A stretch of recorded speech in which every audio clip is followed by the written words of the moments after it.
حياكم الله مشاهدينا من جديد. منو منا ما يحب يسمع العزف على آلة العود؟ هاي الآلة الشرقية المميزة اللي لها وقع مختلف جدا على قلوبنا وعلى أرواحنا وعلى آذاننا أيضا. واليوم عندنا ضيف مميز وهو فنان مميز بالعزف على آلة العود، بيقدم لنا الألحان بطريقة جديدة. ايش رايك انت تخبر المشاهدين من ضيفنا؟ حاضر.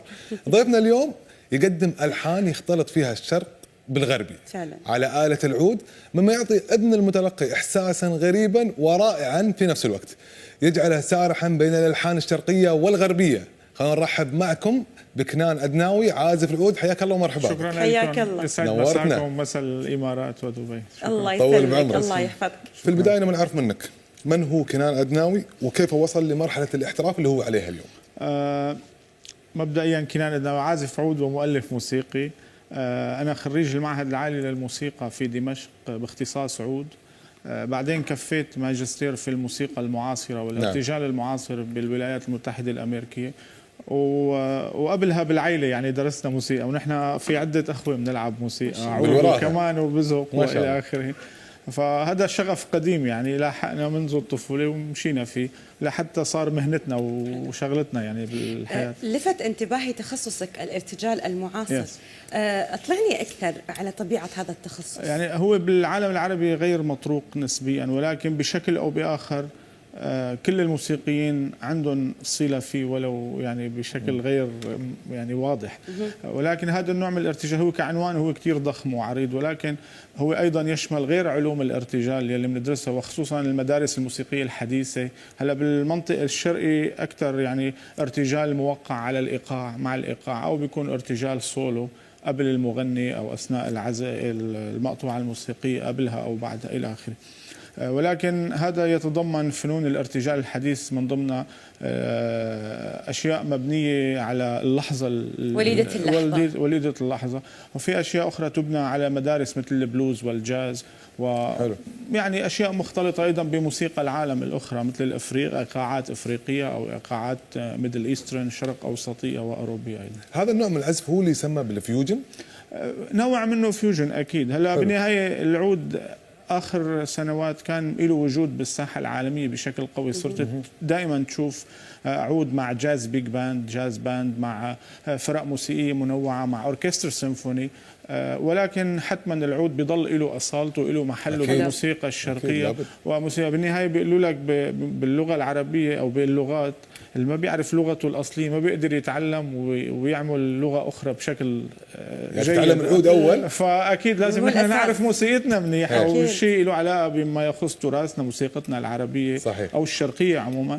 بعدين أكيد رح هذا الشيء عملنا ويخلينا more connected to the others يعني. صحيح. طيب احنا حابين نسمع شيء كنان. أكيد تحمسنا صح؟ رح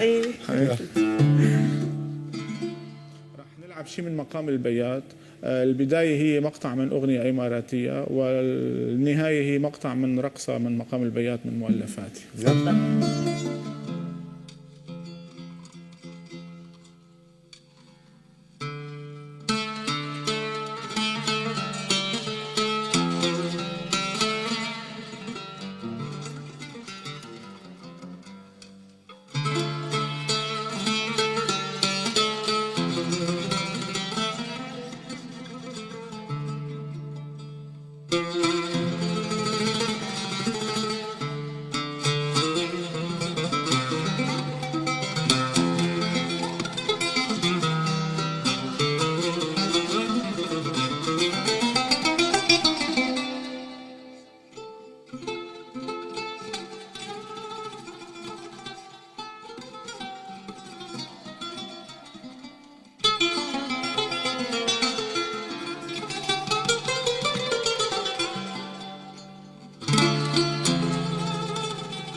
أبدعت. الله عليك. ابدعت والله ابدعت. هي بالوقت القصير يعني ان شاء الله يعني ما نكون شاء الله عليك، قدمنا شيء. اتوقع في حضرة مقام هذه المقامات الجميلة نحن نعجز عن اللسان هذا عن مقام التعبير البيات هو احد اساسيات الموسيقى العربيه والشرقيه. أنا اللي لفت انتباهي إحساسك. أوكي. إحساسك العميق وأنت قاعد تدندن وتتنقل بين وتر إلى وتر وتعطي صوت الطبل مع الدرام تحسينه دخل مود ثاني روحه. يعني هذا الإحساس. هي طالما سميناها رقصه فلازم يكون يوصل احساس الرقص عموما بكل اشكاله سواء الايقاعي او الميلودي اللحني يعني. فان شاء الله نكون وفقنا في هالموضوع. إن شاء الله. الله يعطيك للأمانة الصحة ابدعت يعني، والعافية. دخلتنا مود وياك. بس لازم تكونوا عرفتوا الغنيه اللي بلشت فيها بالاول. أنا ركزت في طريقة أدائك صراحة. انا للامانه والله العظيم اني كنت عارف انك تسالنا هالسؤال، لكن انا مندمج ومستمتع. عظيم مستمتع يعني. شكراً بس انا لكم. اسالك اليوم، انت ليش تفضل. اخترت العود؟ ليش مش غيره؟ انا اللي عارفه ان الكمان هي اكثر اله خلينا نقول صديقه للانسان بهذا اللحن والدخله مود ثاني. لا هلا كل الالات الموسيقيه لها وجودها، هلا كمان أكيد. اكثر شهره بالعالم كله كونه انكتب لها بشكل احترافي وعبر عصور متنوعه، وتطورت الاله وكتب لها مؤلفين عظماء وصارت احد اساسيات الاوركسترا. العود يعني كتجربه فينا نقول احترافيه واكاديميه غير النمط الشعبي يعني المتداول او الموروث. تجربتها لسه لا تقارن بباقي الآلات من ناحية النهج الأكاديمي أو بدنا نقول تطور الريبرتوار المكتوب لهيدي الآلة. فنحن هلا الجيل تبعنا شوي عم يتعب على هالموضوع لحتى يكون في للمستقبل مناهج أكثر ومعزوفات أكثر تختص بتقنيات العزف وتطويرها، منشان دائما للمستقبل يكون لها وجود بشكل يعني تقريبا فيني أقول مكتمل فنيا مع كل الاشكال والانماط الموسيقيه الاخرى، مع عائلتها من الآلات الأخرى. هم عائلة أكيد. ما هي لنا جزء غنى من عنهم. عائله الموسيقى صحيح. العربيه والشرقيه، ولكن ايضا لها وجود موسيقي عالمي وقت بنقدر بخلفيتنا الأكاديمية أو بالاحترافية المهنية صحيح. اللي نوعا ما الأكاديميين العرب الجدد فيني أقول بيشتغلوا بهالموضوع بيكون لها أكيد وجود ويستطيع أنه يفهمها ويحبها ويستمتع بصوتها المستمع الغربي والشرقي. ما شاء الله عليك، كنا نحصل على العديد من الجوائز اليوم. إيش كثر تأثر الجوائز في مسيرة الفنان وشو تعني له؟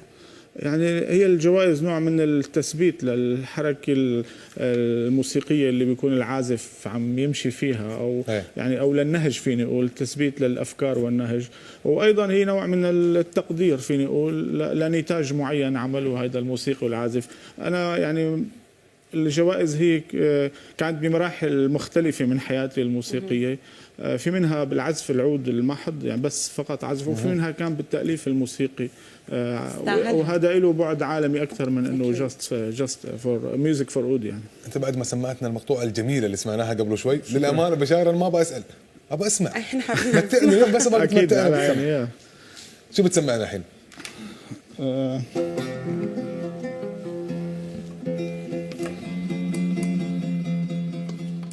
شيء من مقام النهاوند. تفضل.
انت كمل اسال. هيك كنتوا عم تحكوا عن العطور، هيدي ارتجال على غنية اسمها يا عاشقة الوردي يا عاشقة الوردي. زكي ناصيف. للامانه متعتنا. ابدعت.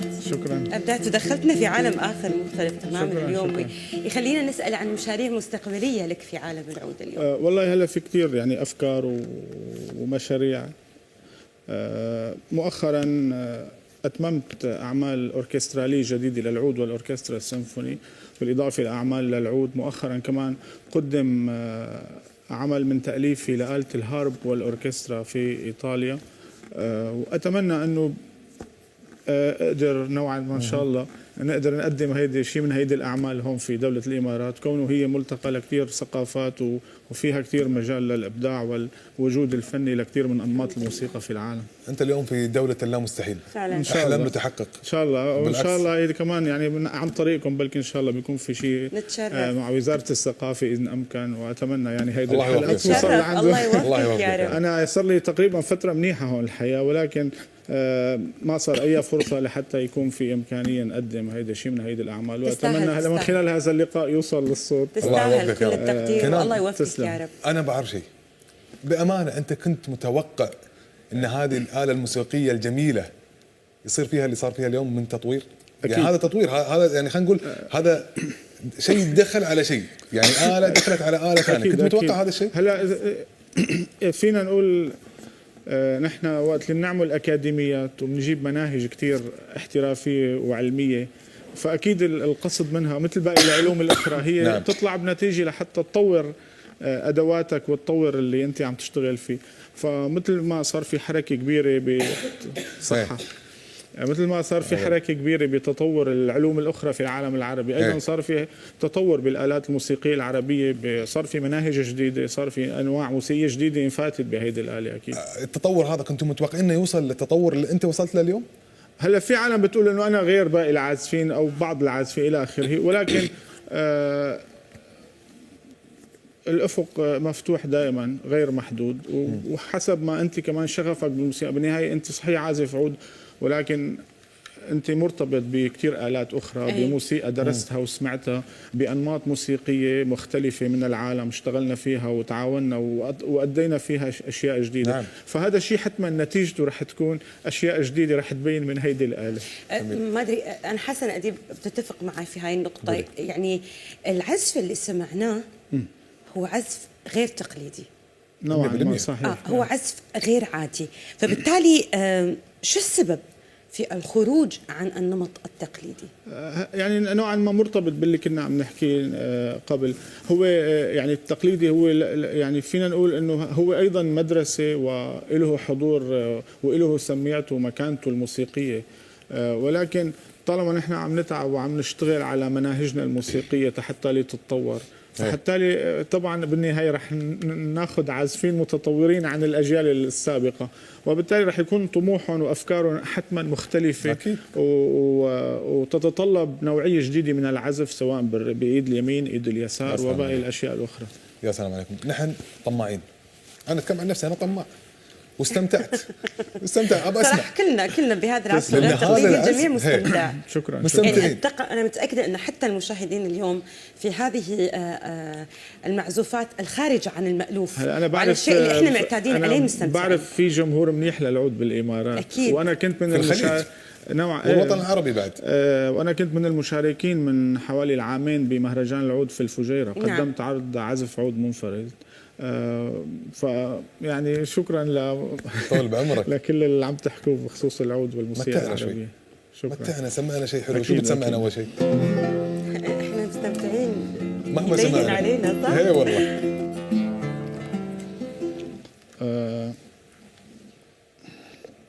معنا وقت ولا خذ راحتك. خذ راحتك.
ما شاء الله عليك، أبدعت فعلا حقيقة. يعني احنا جدا سعيدين بوجودك شكراً معنا اليوم كثير. أستاذ كنان أذناوي عازف عود، يعطيك ألف عافية. الله يعافيكم، شكرا كثير لكم وعلى نورتنا. كلامكم الجميل وعلى الاستضافه كمان. نورتنا. شكرا. شكراً الله لك. يحفظك يا رب. احنا رح نختم مع المشاهدين ونرجع لمقطوعة معك، بس احنا حابين نسمع شيء طربي. اكيد اكيد. تمام. مشاهدينا راجعين لك اكيد. مشاهدينا وصلنا لختام مشوارنا وختام فعلا مميز وغير عبر شاشه قناه الظفر. يعطيكم الف عافيه جميعا وشكرا للمتابعه. غدا يتجدد اللقاء بكل حب وود في وداعة الرحمن. يعطيك الف عافيه. يعطيك الف عافيه بشاير، شكرا الله لك. يسعدك يا رب. يعطيك العافيه. الله يعطيكم العافيه يسلمك. مشاهدينا، واحب اقول لكم استمتعوا معنا بهالمعزوفه الموسيقيه اللي بنسمعها الحين. دمتم بخير الى ان نلقاكم غدا باذن الله.